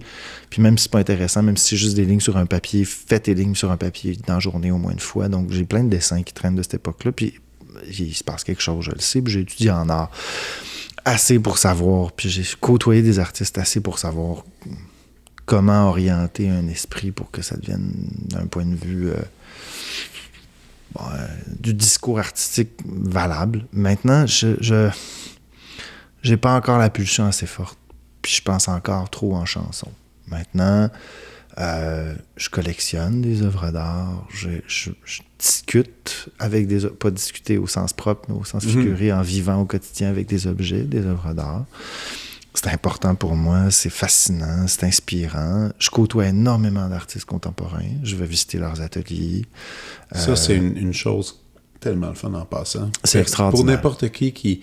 Moi, j'arrête pas de le dire. Puis là, tu vois, j'ai des amis qui me disent « Ah, j'ai un petit peu d'argent, je sais pas trop quoi faire. T'as déjà acheté une œuvre d'art? » Non, je fais « Achète-en une. » Puis trouve l'artiste vivant, puis va le voir. Ouais, moi, ce que je dis aux gens, c'est aller au Musée des Beaux-Arts, au Musée d'art contemporain, regardez les artistes qui vous intéressent au Québec, puis trouvez le galeriste, puis dites « J'aime beaucoup le travail de cet artiste-là. » Pour aujourd'hui, avec Internet, c'est tellement facile. Tous les artistes actuels ont des œuvres, ou presque, là, à part certains. Mais il y a toujours moyen de trouver une œuvre... abordable. En bas de 3 000, en bas de, même des fois, c'est 1 000 $. Des fois, c'est des dessins. Des fois, c'est des petits dessins. 500. Ouais. Et puis, pour moi, commencer à collectionner, c'est aussi participer à une chaîne. Oui. À une chaîne créatrice, créative, dans le sens où on encourage un artiste, on est en train d'acheter un objet qui a une valeur, oui, économique. Puis dans certains cas, oui, ça va prendre de la valeur maintenant. Au Québec, c'est rare que ça explose. Là, ça va prendre 25% en 10 ans. Ça va, à part certains cas extraordinaires. Là.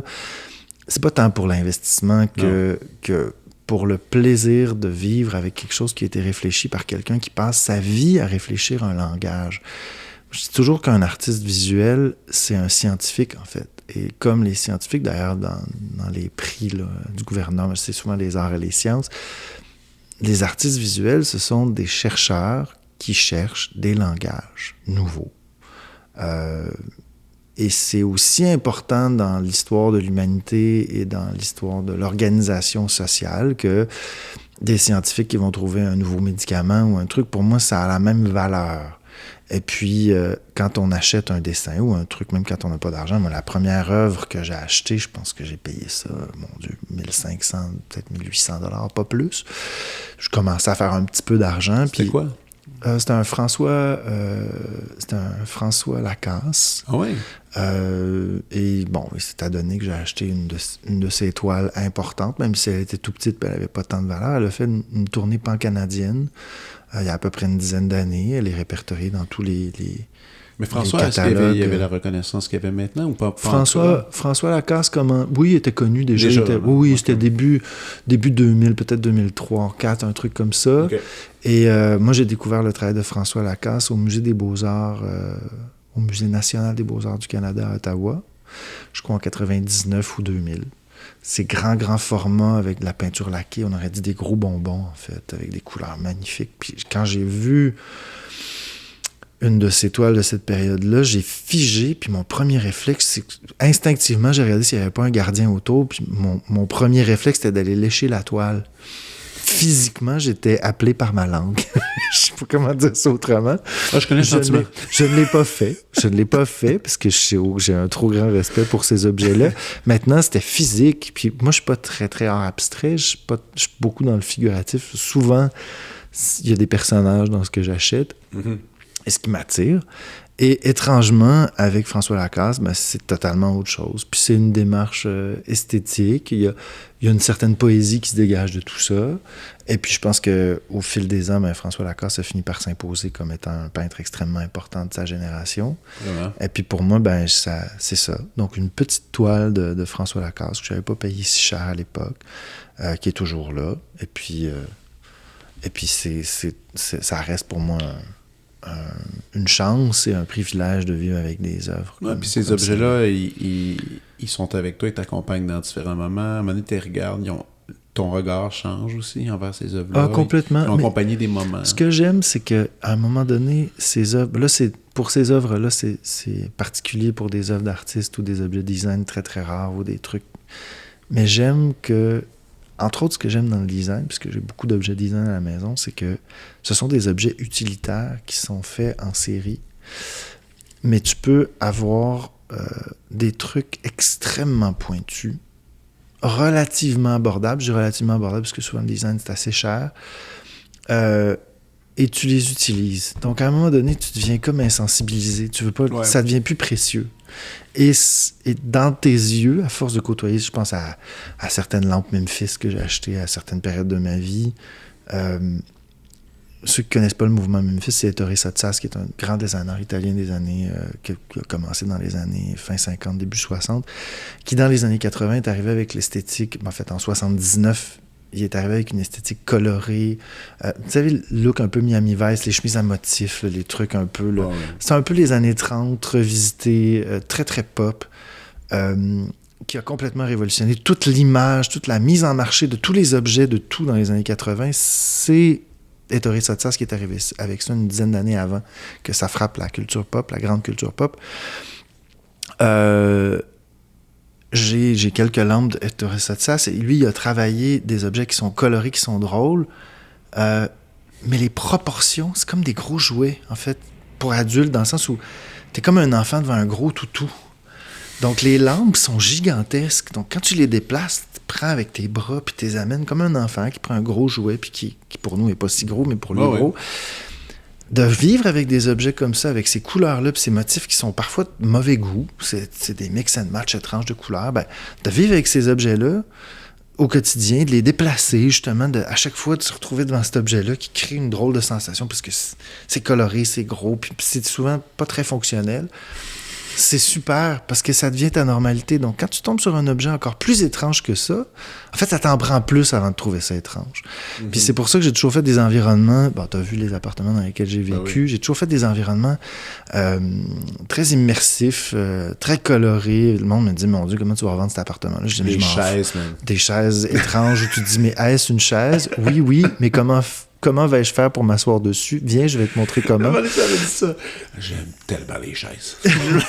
Ben, c'est parce que j'ai... Tu viens voir ma nouvelle chaise. Ouais. Oh, OK. Ouais, ben, là, tu montrais la technique. Là, tu mets ta jambe là, le bras là, et là, t'es assis.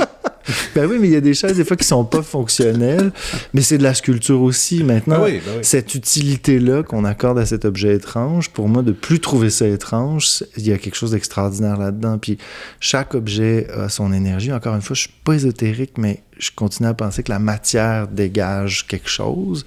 Il y a des objets que je les colle ensemble, puis ça marche pas. Ils veulent pas être ensemble. Je les déplace un peu, j'en mets un troisième entre les deux, puis pouf, il y a un équilibre qui se crée.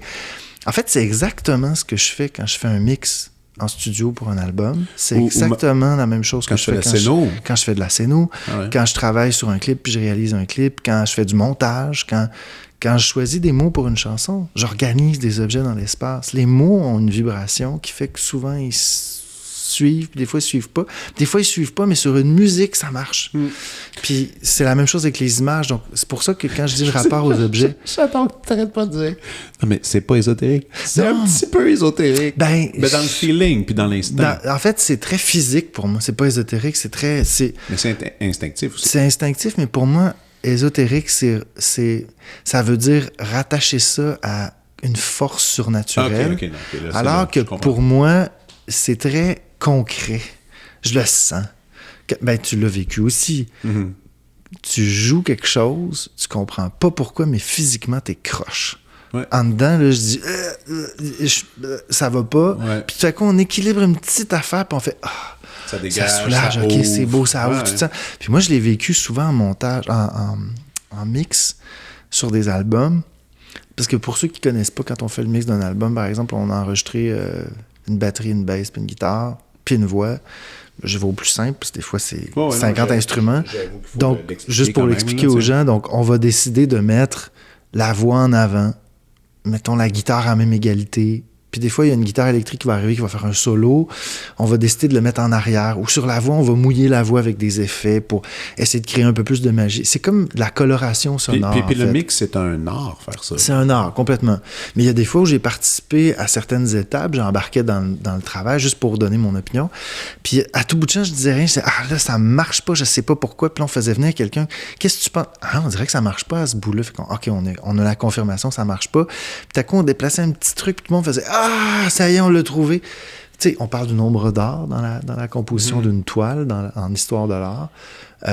C'est la même chose pour les sons, c'est la même chose pour les objets. Donc, pour moi, c'est très physique. Puis un artiste, c'est quelqu'un qui prend des trucs visibles ou non visibles, parce que le son, c'est non visible, mais c'est des ondes qu'on organise dans l'espace. Et on organise des objets. C'est ça qu'on fait. On organise des éléments dans l'espace pour que ça crée des sensations X, Y ou Z chez les gens à qui on présente ces objets-là. C'est vraiment comme ça que je vois ça. Donc, à partir du moment où on est dans cette idée-là, tout devient intéressant, puis tous les détails sont importants et tous les détails sont amusants, puis il n'y a jamais de mauvaise réponse. Parce que c'est juste des organisations différentes. Donc, si tu me dis qu'on peut pas faire ça, c'est pas grave. On va déplacer 2 autres affaires, puis ça va ouvrir une autre porte. Puis cette autre porte-là, elle a autant de valeur que l'autre. Puis même qu'elle en a probablement plus parce que c'est elle qui s'ouvre, pas l'autre. Donc, ça veut dire que c'est le bon moment pour que celle-là s'ouvre. Encore une fois, c'est pas ésotérique. Non. Je fais un clin d'œil à tout le monde. C'est ça. Non, mais pour moi, il y a quelque chose de... C'est laisser aussi les éléments s'organiser d'eux-mêmes, puis au lieu de se battre contre une organisation qui s'impose, juste l'embrasser puis laisser les choses aller. Aussi, il faudrait quand même mentionner qu'un truc important, t'es extrêmement éveillé. T'es très présent dans l'âme, dans le corps, t'incarnes beaucoup, entre autres parce que, tantôt t'as mentionné, moi je bois pas d'alcool. Ouais.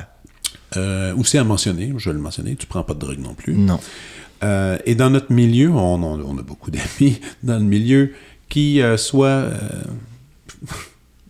fréquentent un peu l'alcoolisme ou en sont, ou prennent de la drogue et sont fonctionnels là-dessus, ils font leur carrière. Ah, mais ils fonctionnent tout le temps, sous toutes les formes. Ce qui est dangereux, c'est quand ça bascule de l'autre bord. Exactement. Maintenant, moi, j'ai aucun jugement. Puis je suis pas là pour juger. Ce que je veux dire quand même, c'est que t'es quand même, encore une fois, dans ce cas-ci, avec la carrière que t'as, t'es un des rares qui n'a pas ce genre de vice-là. Moi, j'en ai d'autres qui se disent pas nécessairement. Ah, OK. Non, mais dans le sens où j'ai un rapport, justement, j'ai un rapport à la consommation d'objets, j'ai un rapport où je consomme pas. Mais tu t'étourdis pas, c'est ça que je veux dire. Je m'étourdis, non, je m'étourdis, je suis pas d'accord. Non, okay. Je m'étourdis...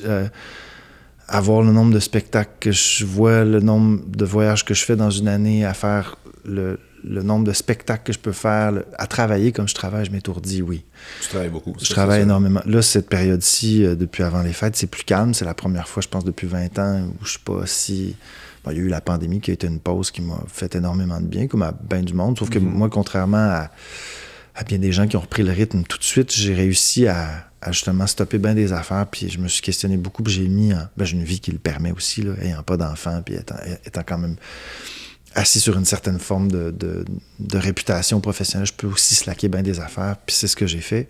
Maintenant, je m'étourdis constamment. J'ai d'autres formes de... Puis il y a des périodes où c'était pas beau. J'ai eu des périodes où je travaillais tellement, c'était aussi pire qu'un alcoolique ou quelqu'un qui consommait. C'est juste que socialement, c'est plus valorisé, en fait.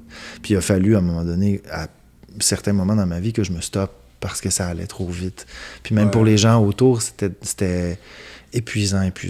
C'était impossible de créer des liens vraiment avec les gens, mais je pense que je viens de donner une réponse aussi à cette réaction-là. Je pense que c'était une façon aussi de ne pas créer des liens avec les gens, d'être aussi proche et d'être aussi fonctionnel sur scène et de l'être si peu dans la vie personnelle, c'était une façon aussi de compenser et de composer avec un mal-être profond. C'est très compliqué c'est un métier compliqué et je comprends les gens qui tombent dans tu sais, qui ont besoin de se saouler la gueule après je comprends, puis des gens qui sont obligés de prendre un truc avant d'aller sur scène.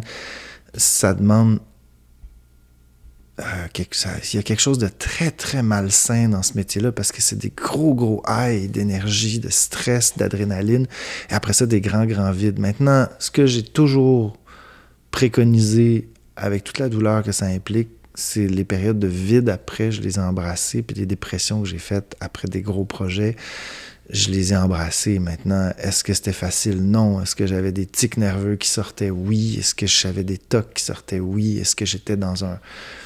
Là, tu le vis toi aussi, là, t'as 41 ans, comme moi. 42 aujourd'hui. C'est ça, je savais plus si t'avais un an de plus, ou je savais qu'on se suivait de 6 mois. Ouais. Donc, t'as 42 ans. Il y a eu des périodes où j'y allais vraiment trop à fond. Ouais, puis il a fallu que je fasse comme, OK, si tu veux toffer, mon gars, il va falloir que tu te calmes, parce que mon système nerveux est complètement amoché. Puis j'aurais peut-être pu faire... J'aurais rêvé de vivre des plus grandes choses encore, mais je me rends compte avec le recul que physiquement, je ne pouvais pas. J'aurais pété aux frettes complètement. Mais nous, on s'est rencontrés, on était 2 amochés quand on s'est rencontrés. En fait, je me rappelle encore. Puis c'était agréable d'être amoché avec toi. Ouais, ben je pense que c'est typique des gens qui aiment leur travail. C'est une chance d'aimer son travail, hein. De travailler d'une passion. C'est une chance extraordinaire, mais c'est aussi extrêmement dangereux. Ben oui. Parce qu'on se perd. Puis quand on veut bien faire, c'est ça aussi, puis je te connais assez pour savoir que tu veux que les choses soient bien faites, puis tu n'arriveras pas préparé quelque part. Par respect pour les gens aussi. Puis quand tu es respectueux pour les gens autour, puis quand tu as tout ça, ça fait que à un moment donné, t'es crevé, mais pas juste un peu. Maintenant, ça témoigne d'un certain malaise, ça témoigne d'une certaine facilité aussi. Puis quand on a de la facilité, souvent, on est dans une société où on se sent redevable de quelque chose. Tout le temps. Moi, je me rappelle, je trouvais ça extrêmement troublant quand j'ai sorti La Forêt des Mal-Aimés. Je le dis aujourd'hui sans honte, là, parce qu'à l'époque, j'en parlais pas pour pas faire peur aux diffuseurs qui avaient acheté le show, puis à toute l'équipe qui travaillait autour. Mais j'étais en méga burn-out. Je veux dire, 2 mois avant de sortir La Forêt des Mal-Aimés, j'étais pas capable de marcher. Je tombais en pleurant d'épuisement quand j'essayais de sortir du lit. C'était atroce. 6 mois avant, j'avais remporté je sais plus combien de trophées à la disque. J'avais travaillé pendant 4 ans comme un débile. Donc, j'étais devenu un peu fou, en fait. Je faisais un méga choc post-traumatique face à tout ce que j'avais vécu. Toute l'adolescence revenait, le rapport aux parents, le rapport au succès, tout me revenait en pleine gueule. Puis tout le monde me regardait en disant « Hey, c'est extra », parce qu'on battait des records de vente. La Forêt des Mal-Aimés, on a vendu 32 000 albums en une semaine. Puis la seule personne qui avait fait ça, c'était Céline. T'imagines, là? Puis mon album, c'était pas de la pop comme Céline. J'arrivais avec quelque chose d'un peu weirdo. Là. Ben, je me sentais hyper mal parce que tout le monde me disait « C'est extraordinaire ce que tu vis. » Puis je disais ben, « Ça devrait être la plus belle période de ma vie. » Puis c'est la pire période de ma vie du jour de mes 26 ans. Je dis « C'est horrible. » Mais tout marchait. Dans ma vie personnelle, rien marchait. C'était horrible. Puis c'est drôle, tantôt, tu as mentionné justement le nombre de disques que tu avais vendus à l'époque. Tu fais partie des derniers qui ont connu les vieux succès. Le vrai succès d'album, 2 fois 200 000. 2 fois 200 000, le premier puis le deuxième. La Forêt des Mal-Aimés, puis mon premier album, on a fait 200 000. La Science du cœur, on a fait 120, 130 peut-être. Après ça, bon, on est passé à du 40, puis là, je pense que... c'est hallucinant. Ça te fait tuer, ça doit te serrer le cœur, il doit y avoir quand même une nostalgie de ça, parce que c'était quand même... Il y avait un buzz de se dire « Hey, j'ai vendu 200... » Je veux dire, 200 000 albums, il y a 200 000 de mes disques dans des foyers, dans des maisons, dans des boîtes. Ah, mais ça se trouve, aujourd'hui, il y a plus de monde que ça qui m'écoute avec les réseaux sociaux, avec les plateformes et tout. J'ai pas de problème. Moi, ce qui m'énerve, ce qui me fait de la peine, c'est de voir des gens de la jeune génération qui prennent pour acquis que c'est correct puis ça va être normal de faire de la musique et d'autres choses. Ouais. C'est là où moi, je fais comme, ben non, la gang, vous êtes supposé de faire juste ça. Vous seriez supposé de, même si des gens qui ne vendaient pas à l'époque, ça vendait 25-30 000 disques, mettons qu'ils faisaient une pièce par album, puis ils faisaient une tournée qui se pouvait, ils s'assuraient de faire un 40 000 par année. en faisant de la tournée. Même s'il marchait... Puis là, je parle de quelqu'un qui marchait pas, là. Quelques droits, un peu de radio. Qui avait un petit peu de visibilité et tout. Il s'assurait de faire un 34. Puis là, il y a 20 ans. Là, aujourd'hui, avec l'inflation, tu peux pas... Avec le prix des... Mettons que tu veux rester dans un centre comme Montréal ou Québec, pense pas t'acheter de quoi à 27 ans, là. Ça se peut pas. À l'époque, ça se pouvait. Tu pouvais penser avec ta blonde, avec ton chum, te bâtir quelque chose. Là, tout a monté, puis les salaires ont baissé. C'est là où moi, je décroche, puis je trouve ça plate, en fait. Puis, tu sais, encore une fois, moi, je suis privilégié. Je vis très bien. Puis, je suis pas dans une dynamique de je veux plus. Maintenant, quand je vois la jeune génération qui dit...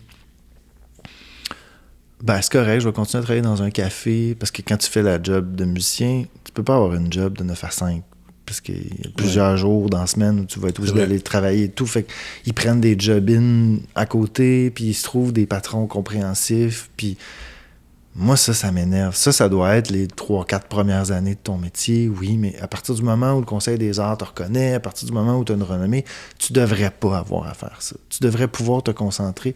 C'est un métier, faire de la musique. C'est un métier, être compositeur, être chanteur, être... Puis pour moi, il faut que tu consacres tout ton temps à réfléchir à ça, puis c'est ça qui fait que la chanson puis le médium avance. Il va toujours avoir des créateurs, il va toujours avoir... Mais ce que je trouve plate, c'est que d'un autre côté, il y a des gens qui font de l'argent. C'est pas qu'il n'y a pas d'argent en musique, c'est que ces gens-là, ils touchent pas. Ça se rend pas à eux. Moi, je me suis retrouvé à un moment donné à négocier pour des concerts, puis les salles voulaient pas payer un certain montant, puis j'ai dit, ben, si vous voulez vraiment pas payer plus que ça, je suis obligé d'enlever 3-4 musiciens. Puis, sur la scène, mais rien. Puis, ben, au final, les diffuseurs, puis les gens, eux, ils ont jamais arrêté de monter leur salaire, mais moi, j'ai 2-3 personnes qui feront pas 20 000 $ cette année-là. Puis c'est là que je dis l'argent, c'est pas qu'il y en a pas, c'est que ça se rend pas à eux. Puis moi, j'ai pas eu le choix de dire, ben, si je veux payer mon monde comme il faut, dans ma catégorie d'artiste, je pense que je suis celui qui paye ses musiciens le plus cher. Moi, c'est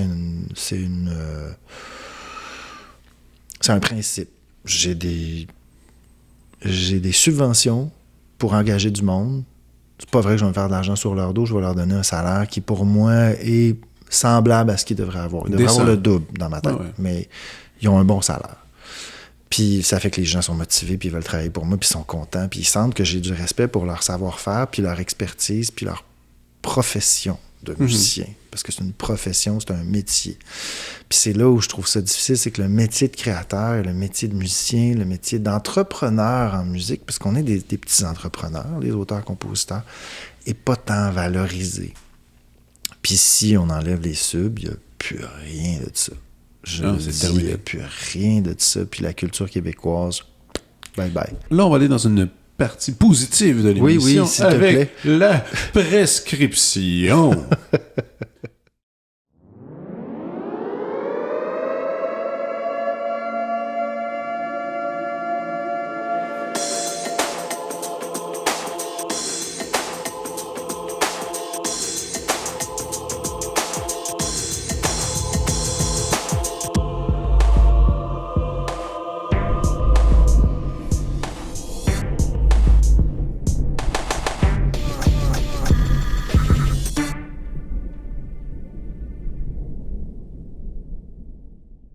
Pierre, je t'écoute. Fred, je t'écoute.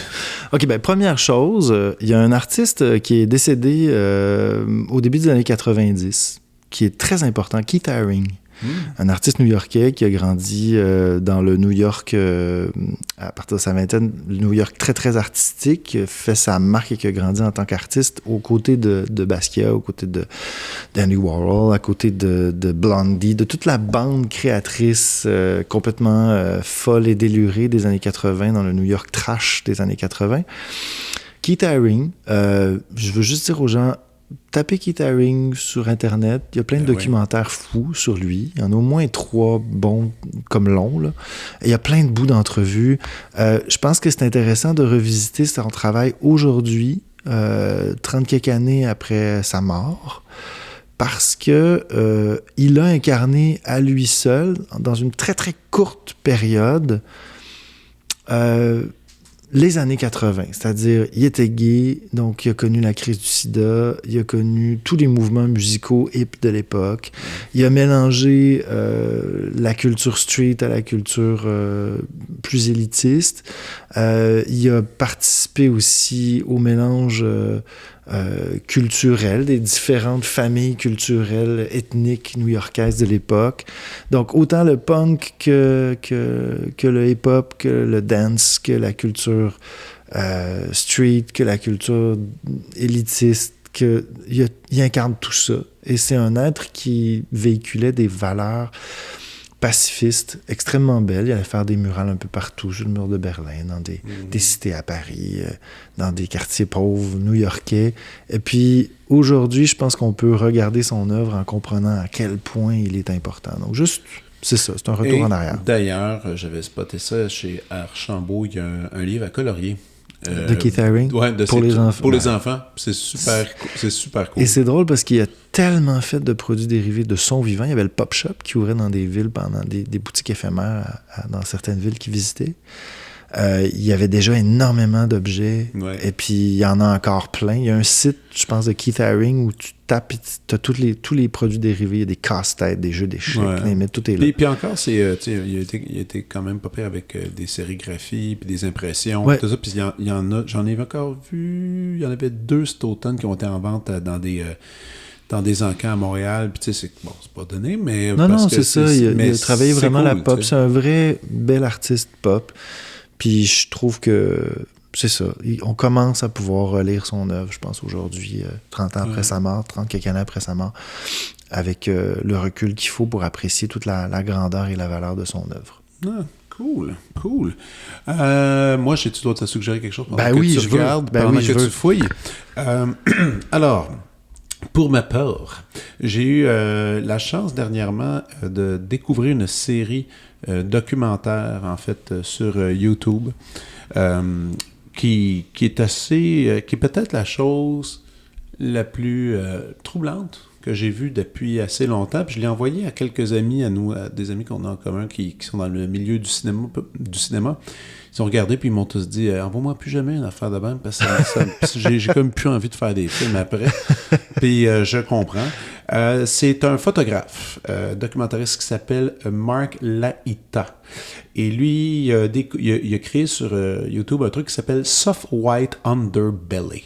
Qui est une vieille expression pour dire comme une faiblesse un peu comme du ventre, un peu, c'est ça que ça veut dire. Et là-dedans, ce qu'il fait, c'est qu'il va dans le quartier le plus malfamé de Los Angeles, qui est un quadrilatère sur 8 à 10 rues. J'ai oublié le nom, mais c'est vraiment... c'est très, très, très dur comme endroit. Et lui, il trouvait ça intéressant d'aller voir ce qui se passe. Oui, ça s'appelle Skid Row. Skid Row, à Los Angeles. Allez pas prendre une marche, là. C'est pas une bonne idée. Ça donne pas le goût. Vraiment pas une bonne idée d'aller là. Et pendant maintenant 2 ans, il va tous les jours avec sa caméra. Il va parler aux gens. Il dit qu'il amenait $1000 cash dans ses poches. Il s'est fait voler, en tout cas, il y a eu toutes sortes de trucs, mais il donne l'argent, puis il dit « Hey, regarde, si je te donne un peu d'argent, est-ce que on peut faire une petite entrevue, discuter, toujours en noir et blanc, sans jugement. » C'est des entrevues qui peuvent, certaines durent 1h30, d'autres 20 minutes, d'autres 15 minutes, et là, vous avez le droit à tout. Des itinérants, des travailleurs du sexe, des gens qui sont pris avec la drogue, des gang members, des gens. T'as le droit, t'as des pimps aussi. Les pimps viennent parler de leur métier de pimp. Et c'est très réel. Il ne les juge pas. Il leur demande toujours la question. D'où tu viens? Qu'est-ce que tu fais? Puis, quand on dit que le réel dépasse la fiction, ce truc-là est assez beau, assez éprouvant. Mais moi, j'ai été très, très, très... Charmé par ça. Ouais, très charmé. Puis j'en écoute à tous les soirs. Il y en a pas loin de 5000 vidéos maintenant. OK, carrément, c'est des petits portraits comme ça qui sortent. C'est des petits portraits. Vous allez voir des gens que vous pensez pas qu'ils existent. Ah ouais, OK. Non, c'est fou raide, en fait. Alors, voilà pour moi. Et toi, t'as un petit... Je veux amener l'attention de tes auditeurs, Fred, sur une série de films, de courts-métrages d'animation qui ont été produits par l'ONF. Je veux amener l'attention des auditeurs sur un film en particulier. La pureté de l'enfance par une fille qui normalement fait de la BD. Zviane, son nom. Oui. Si je ne me trompe pas, elle vient de Québec. La pureté de l'enfance, ça raconte l'histoire d'une femme, probablement début vingtaine, je sais pas, mi-vingtaine, qui fait des valises, qui fait des boîtes en fait pour déménager et qui retombe sur une cassette d'elle enfant. Et de ce que j'ai compris, pour faire le film, ils ont vraiment pris la bande sur cassette de l'illustratrice BDiste qu'elle avait faite quand elle était enfant. C'est un des trucs qui m'a le plus fait rire de ma vie. Puis vous allez l'écouter plus qu'une fois parce que c'est vraiment... Ça, tu l'as déjà vu? Ouais. Ça n'a pas de... excusez-moi l'expression, calice de bon sens, tellement c'est drôle. Et ça fait partie de toute une mouvance que l'ONF a décidé de mettre de l'avant, c'est-à-dire qu'ils prennent des illustrateurs. Bon, Pascal Blanchet en fait partie, Catherine Lepage en fait partie. Et ils leur ont dit, faites des films d'animation, vous qui êtes BDiste / illustrateur, et ça donne lieu à de super beaux objets. Bon, tant qu'à elle, je vais parler du film Le Cortège, que Pascal Blanchet a fait. Que j'ai pas vu. J'ai fait la musique avec Philippe Brault de ce beau morceau de film d'animation. Pascal Blanchet, illustrateur avec qui j'ai travaillé souvent pour mes pochettes. Donc, l'âge de la pureté de l'enfance et Le Cortège. Allez voir les deux. Excellent. C'est sur le site de l'ONF. Puis ceux qui sont jamais allés sur le site de l'ONF, mais qu'attendez-vous? C'est gratuit. C'est gratuit. Il y a des films, puis des perles, puis des documentaires, puis on peut se perdre là-dedans. C'est extraordinaire. Moi, j'ai eu une petite passe Pierre Perrault. Oui. Et juste pour refréquenter nos ancêtres, rien que ça, juste pour ça déjà, ça vaut la peine d'aller là. Ah oui, puis il y a des documentaires extraordinaires, des films d'animation extraordinaires. Bref, c'est à nous, ça. Ça nous appartient. Puis nos taxes, qu'ils disent. Ouais, bon, on peut dire ça comme ça. Mais c'est surtout qu'on a développé une expertise au Québec avec l'ONF, au Canada, avec l'ONF qui est inimitable. C'est extraordinaire ce qui s'est passé autour de cette institution-là. D'ailleurs, petit Q. Il y a peut-être un projet dans l'air. Tu voulais voir mes dessins, voir des expos. Peut-être que tu vas voir mes dessins en animation avant d'en voir en expo. Voyons. Ça se pourrait. Scoop. Comme la télésérie. Comme la télé. Musique de Claude Léveillé. Voilà. Tu l'écoutais-tu? Ben oui, j'écoutais Scoop, mon Dieu. C'était bon. Ah, mon Dieu, c'était tellement bon.